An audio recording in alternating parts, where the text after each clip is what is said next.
Kung laging masaya ang babae sa piling ng kanyang kapartner or minamahal, walang araw na hindi ka hahanapin at pagnanasaan ng partner mong babae. Maitim ba skin, underarm at singit mo? K-Skin ang bahala sa'yo. Premium ang ingredients, paraben-free and sulfate-free, and FDA-approved, kaya safe for everyone. With K-Skin, ibalik ang alindog mo. Huwag nang magpahuli. Hi guys! Welcome back to our channel. Kamusta po kayong lahat? Sana ay nasa mabuti po kayo. At sa mga hindi po nakakakilala sa akin, my name is Cheryl Ting. At kung bago lang po kayo sa channel na to, pwede po bang makingi ng isang favor to please consider to subscribe dito po sa ating channel. And also, huwag niyo na rin po sana kalimutan na like and follow ang ating Facebook page official and also ang ating TikTok account, Cheryl Ting. Maraming salamat po. And for today's video, is another concerned video po. Ang sabi niya is, tanong ko lang, Miss Cheryl, ma'am, hanggang ilang araw or buwan makakatagal ang babae nang walang sex?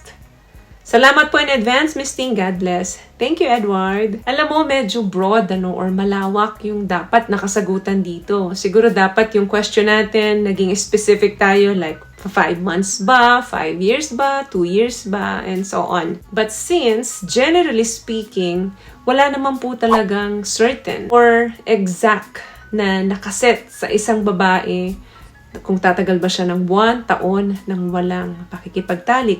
Yan po ay nakadepende sa babae or sa sex drive ng isang tao. May mga babae po na kayang tumagal ng maraming buwan or ilang taon pa yan nang walang pakikipagtalik. Nakadepende rin po ito sa kondisyon ng babae at sa edad ng isang babae. May mga babae po na mataas talaga ang kanilang libido or ang kanilang sexual drive na kinakailangan lagi silang nakikipag-intimate doon sa mga partner nila. At hindi po pwede talaga natatagal na wala silang ganito. So, the duration po for how long sa mga kababaihan na magsistay without sex can be vary based on various factors. Kasi masyadong personal yan from one individual to another. Kaya wala pong specific time frame sa aming mga kababaihan kung gaano talaga kami pwedeng tumagal without sex. Especially ang mga kababaihan po, may mga hormonal fluctuation, natural aging process, and health condition. Yan po yung mga pwedeng mag-influence sa amin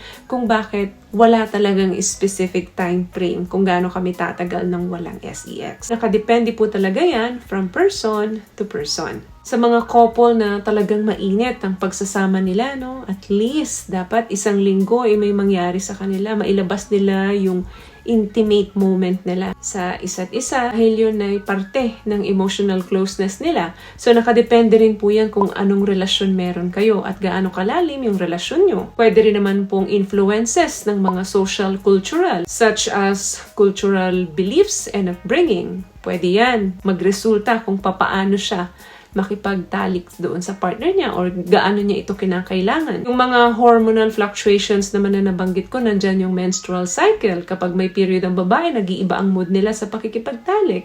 Isa rin dyan ng pregnancy. May mga nabubuntis pong babae na nawawalan ng gana. Meron naman pong mga babae na nabubuntis, mas nagkakagana pagdating sa sex. What I love about this product, itong No More Dark Secret ng K-Skin, bukod sa may advanced whitening na siya, na kung saan pwede niyang matulungan na pumuti yung mga singit-singit mo, moisturizing, meron siyang anti-irritation, antibacterial, maintain healthy pH level. Hindi lang pambabae, meron din po tayong pang-lalaki. Isa rin po dyan ang postpartum period and also pre-menopausal period. Kasama din dyan kapag mataas masyado ang stress ng babae, bumababa din ang sex drive yan. Kasi naapektuhan po yung kanyang mental and emotional. But for me, as long na nandun yung emotional connection ninyo with your partner, malayo or malapit man kayo, palagi ninyong hahanapin ang isa't isa. At mas kinakailangan ninyong i-enhance yung inyong sexual urge and promote a satisfying sexual